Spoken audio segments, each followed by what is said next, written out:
नमस्कार दोस्तों, ईश्वर सदैव आपका भला करे और आपकी झोलियाँ ईश्वर के आशीर्वाद से हमेशा भरी रहे। तो दोस्तों, आज बात करेंगे छठ पूजन पर्व की। देखिए, जो छठ पूजा का त्यौहार है, बहुत बड़ा त्यौहार होता है।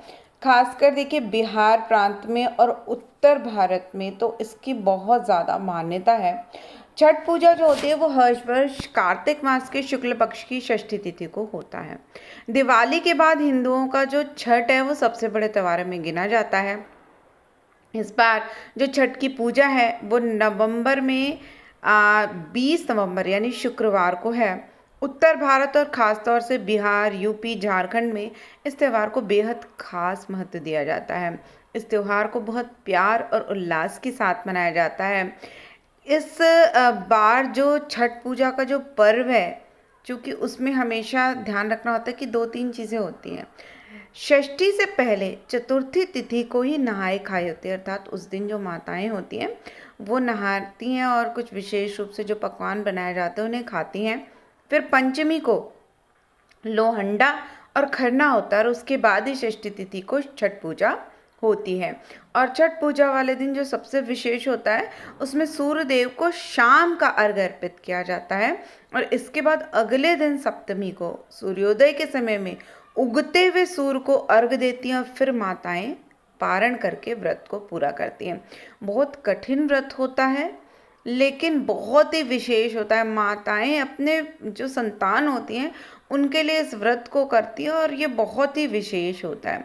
यदि इस वर्ष की बात की जाए कि नहाय खाए की का जो समय रहेगा वो 18 नवंबर बुधवार को रहेगा।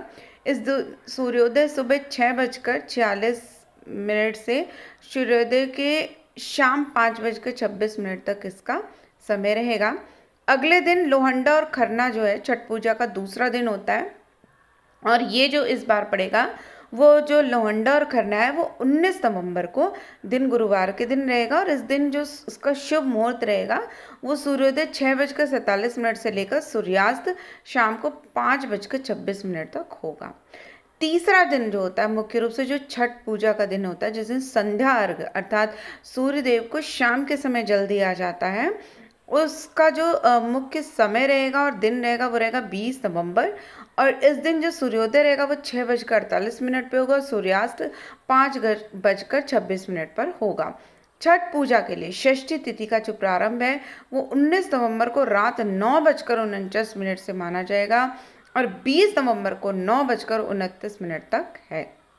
अब जो चौथा दिन होता है जिसे पारण का दिन कहा जाता है, तो छठ पूजा को जो अंतिम दिन होता है वो कार्तिक मास के शुक्ल पक्ष की सप्तमी तिथि होती है। इस दिन सूर्योदय के समय सूर्यदेव को अर्घ्य अर्पित किया जाता है, उसके बाद पारण करके व्रत को पूरा किया जाता है। और इस वर्ष जो छठ पूजा का जो सूर्योदय अर्घ्य तथा पारण 21 नवंबर को होगा और ये इसका जो समय रहेगा वो सुबह सूर्योदय 6:49 के बाद प्रारंभ हो जाएगा और शाम के सूर्यास्त 7 में 5:25 तक रहेगा। मतलब आप 6:49 के बाद कभी भी पारण कर सकते हैं। तो देखिए कितना कठिन व्रत है। एक माँ ही अपनी संतान के लिए इतने कठिन व्रत को रख सकती है। लेकिन इस व्रत को करने वाली जो माताएं होती हैं इससे पहले भी प्राचीन काल में, बहुत प्राचीन काल से इस व्रत की बहुत ज़्यादा मान्यता है। बहुत लोग कहते हैं कि महाभारत कालीन है और बहुत लोग इसे उससे भी पूर्व मानते हैं। तो देखिए, यदि हम हिंदू पंचांग की बात की जाए तो कार्तिक मास के जो शुक्ल पक्ष की चतुर्थी से लेकर सप्तमी तिथि तक एक तरह से जो होता है वो छठ का महाव्रत जो होता है, महापर्व जो होता है, इसे मनाया जाता है। खासतौर पे पुत्र प्राप्ति के लिए किया जाता है।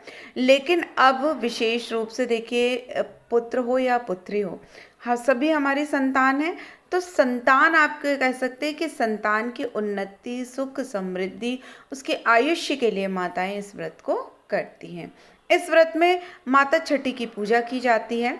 वेदों के अनुसार भगवान सूर्य देव की जो पत्नी थी जिनका नाम उषा था, उनकी छठी मैया के रूप में पूजा की जाती है और इसी दिन छठी माता की पूजा की जाती है। और जो छठी माता होती है वो बच्चों की रक्षा करती हैं, इसलिए संतान प्राप्ति की भी यदि आपकी इच्छा हो तो भी छठ पूजा का व्रत बहुत सारे लोग और माताएं करती हैं। इस दिन सूर्य देव की विशेष पूजा का विधान है। पूजा के बाद सूर्य देव को धन्यवाद दिया जाता है। देखिए, सूर्य देव वैसे भी जीवन के कारक हैं। यदि सूर्य देव ना होते तो पृथ्वी पर जीवन भी संभव नहीं हो पाता। सूर्य देव हड्डियों के आरोग्यता के भी कारक हैं और सूर्य देव ही एक ऐसे प्रत्यक्ष देव हैं जिन्हें हम देख सकते हैं। सूर्य के प्रकाश से ही पृथ्वी पर प्रकृति का चक्र चलता है। खेती के द्वारा अनाज और वर्षा के द्वारा जल की प्राप्ति हमें सूर्य देव की कृपा से ही होती है। तो जो सूर्य षष्ठी की पूजा होती है वो भगवान आदित्य अर्थात भगवान सूर्य के प्रति जो आपकी श्रद्धा है और कृतज्ञता है उसको दर्शाने के लिए भी की जाती है। देखिए, इस व्रत का जो बहुत सारी कथाएं हैं उनमें से कुछ विशेष कथाएं जो हैं वो मैं आपको इस वीडियो के माध्यम से बताना चाहूँगी। देखिए, मैंने पहले भी बताया कि पौराणिक शास्त्रों में इसे देवी द्रौपदी से भी जोड़ा जाता है।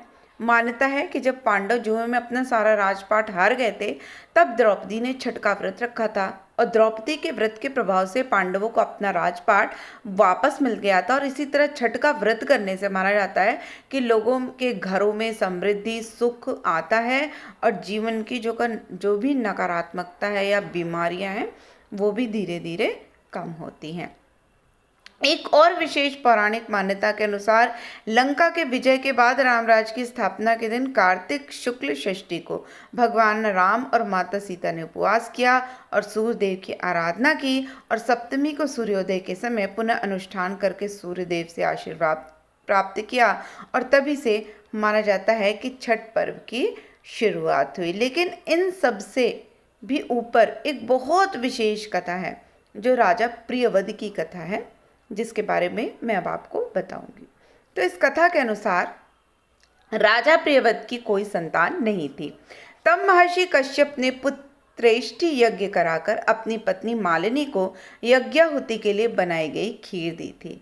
उसके प्रभाव से उन्हें पुत्र हुआ परंतु वह मृत पैदा हुआ। प्रियव्रत पुत्र को लेकर शमशान गए और पुत्र वियोग में प्राण त्यागने लगे।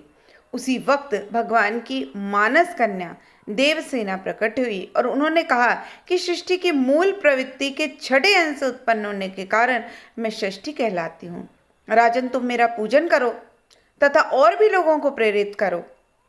राजा ने पुत्र इच्छा से देवी षष्ठी का व्रत किया और उन्हें पुत्र रथ की प्राप्ति हुई। यह पूजा कार्तिक शुक्ल की षष्ठी को हुई थी। मूलतः सूर्य षष्ठी व्रत होने के कारण ही इसे छठ कहा जाता है और यह पर्व वर्ष में 2 बार मनाया जाता है, पहली बार चैत्र में और दूसरी बार कार्तिक में। इस जो व्रत की जो पूरी अवधि अगर हम निकालें तो चतुर्थी से लेकर सप्तमी तक के जो व्रतधारी लगभग कम से कम 36 घंटे का व्रत रहता है और इस दौरान वो व्यक्ति मतलब जो भी विशेष रूप से महिलाएं, चूँकि माताएं ज़्यादातर रहती हैं पुरुष कम ही रहते हैं, तो जो महिलाएं होती हैं माताएं होती हैं वो पानी भी ग्रहण नहीं करती हैं।